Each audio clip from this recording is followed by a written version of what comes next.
Eh bien salut à toi, bienvenue sur cette toute nouvelle vidéo. Aujourd'hui on se retrouve pour corriger l'exercice 87 de la banque CCNP. Je vous ai mis l'exercice sur l'écran et donc sans perdre plus de temps, on est parti pour la correction.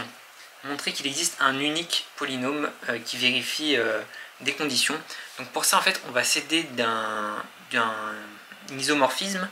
Alors ça va être exactement le même isomorphisme qu'on a sur l'exercice 90 qui est juste après, et donc je vais vous le montrer. Donc en fait pour montrer ça on va juste considérer l'endomorphisme phi.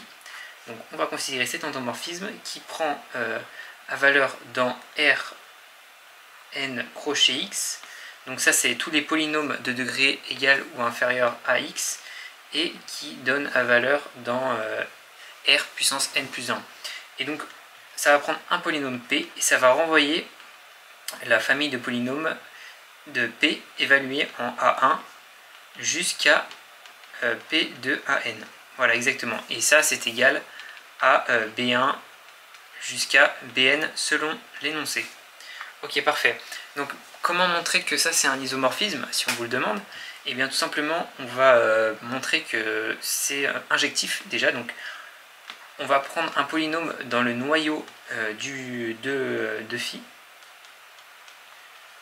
et on va montrer qu'il est nul. Donc P appartient à phi, au noyau de phi, donc ça veut dire que P de A1 jusqu'à P de AN est égal à 0. 0 de R puissance n plus 1 si on veut. Donc ça veut dire que donc A1 jusqu'à AN, en fait c'est tous des racines. Ça commence à 0, pardon, je me suis trompé. Là j'ai mis un 1, ça a commencé à 0. Attention, à ne pas faire la faute. Donc tous les 0 jusqu'à AN sont des racines, de P. Sauf que P, si on regarde bien, P il est degré n. Et donc là ça fait n plus 1 la racine. Donc P a n plus 1 racine. Et un polynôme qui a plus de racines que son degré est nul. Donc P est nul. Donc phi est injective.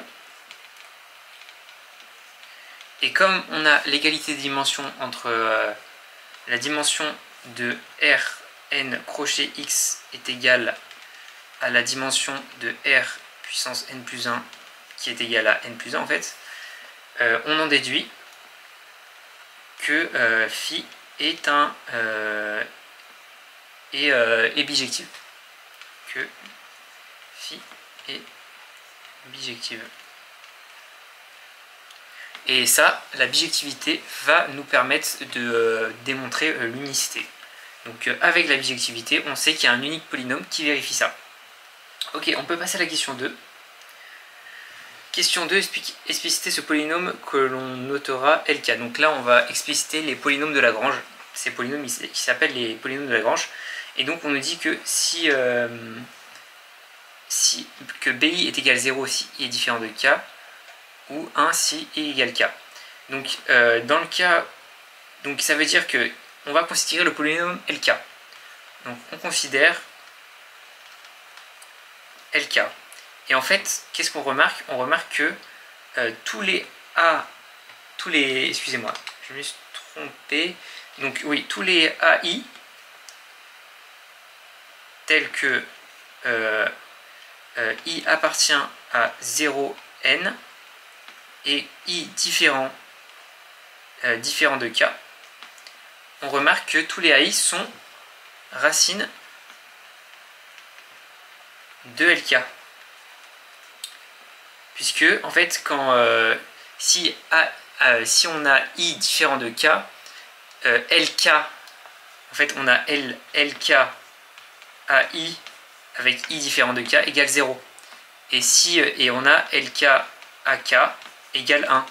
Donc tous les AI sont racines de LK. Donc on peut écrire LK sous la forme, donc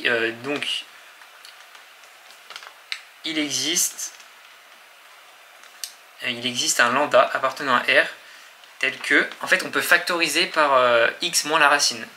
Donc ça va nous donner LK fois lambda. Lambda c'est le le coefficient dominant qu'il faut mettre, fois donc tous les x moins les racines. Donc ça va nous donner du i égale 0, et il faut que i soit différent de k, puisque ak n'est pas racine. X moins ak, moins ai, pardon. Parfait. Donc là, on a exprimé notre polynôme, mais il faut maintenant qu'on exprime le lambda qui est devant. Il nous reste une dernière information. On sait que LK AK est égal à 1. Donc, ça veut dire que LK, donc AK, là on va utiliser la forme qu'on vient de trouver précédemment. Donc lambda n, et on va tout simplement évaluer en AK, pardon. Différent de K. Et là on évalue en AK, donc on a AK AI est égal à 1. Et donc là on va passer le produit de l'autre côté. Donc le lambda il est égal à 1 sur le produit des i allant de 0 à n et i différent de k des ak moins ai. Et donc là maintenant qu'on a le lambda, on a la forme finale du polynôme. Donc LK est égal à produit des i allant de 0 i différent de k des x moins ai sur le produit. Donc là je suis en train de reprendre cette forme là, hein. Voilà, je vous préviens. Et juste je remplace le lambda en fait dans ma formule. Et là on va avoir du AK, pardon, ce qu'on a trouvé juste avant, et moins AI. Donc voilà, là on vient de trouver la forme de LK. Donc on va pouvoir passer à la dernière question, ou alors il fallait juste prouver une égalité de polynômes. Et dans ce cas là en fait on va tout simplement utiliser la première question. Dans la première question, on a montré qu'en fait, il existait un unique polynôme, et c'est le unique qui est important, qui vérifie quelque chose. Et donc là, on remarque quoi? On remarque que les deux polynômes dont on nous demande de montrer l'égalité, et ben en fait, ils vérifient tous les deux cette condition. En fait, les deux polynômes, ils vérifient quoi? Déjà, ils vérifient que leur degré est inférieur à n. Donc bon, je vais le marquer rapidement, comme ça c'est fait. On va essayer de respecter les deux conditions. Donc k allant de 0 à n, d à k puissance p, lk, voilà, hop, est inférieur à n. Ça, on le sait grâce à la question précédente. Donc, puisqu'on a exprimé le polynôme lk, ce polynôme-là, il est de degré inférieur. Le degré est inférieur à n. Donc, puisqu'on a un produit des x moins quelque chose, mais on a un produit de 0 à n. Donc c'est en excluant le i est égal à k, donc ça veut dire que le polynôme est de degré n. Et on a la même chose pour xn, évidemment. Bon, là on peut même dire que le degré est égal à n. Hein. xp, pardon, c'est xp. Excuse-moi, je me suis trompé. Et xp, en fait, p il est pris dans 0n. Donc pour p appartenant à 0n. Et l'autre condition, c'était que P de AI est égal à BI. Et dans les deux cas, en fait, on va avoir, donc si j'évalue X, c'est un peu bizarre d'écrire ça, mais on va l'écrire quand même. Si j'évalue XP en AI, j'obtiens AI puissance P. Et si j'évalue mon polynôme de la somme des k allant de 0 à n, AK puissance P LK en AI, si K il est différent de I, alors c'est égal à 0, et si K égale à I, c'est égal à 1. Donc en fait le seul terme qui va rester, c'est le cas où K est égal à I, et donc ça va être égal à I puissance P. Et donc les deux polynômes vont respecter la condition la condition de la question 1. Et donc par unicité d'existence de ce polynôme, on va avoir l'égalité entre les deux polynômes. Et donc dans le corrigé de cet exercice, Ils appelaient ces conditions les conditions d'interpolation du polynôme.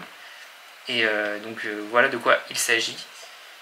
Puisque ces deux polynômes respectent les mêmes conditions d'interpolation, selon la question 1, par unicité du polynôme qui respecte ces conditions, alors ils sont égaux. J'espère que cette vidéo vous a aidé. Si vous avez la moindre question, n'hésitez pas à la poser dans les commentaires. Si vous avez remarqué des petites erreurs, des petites imprécisions dans mon discours, n'hésitez pas à me les faire remarquer dans les commentaires. J'y répondrai avec grand plaisir. Et si vous avez des questions, surtout, n'hésitez pas à les poser. N'hésitez pas à vous abonner, à liker, passez une excellente journée. C'était Genius, allez, ciao.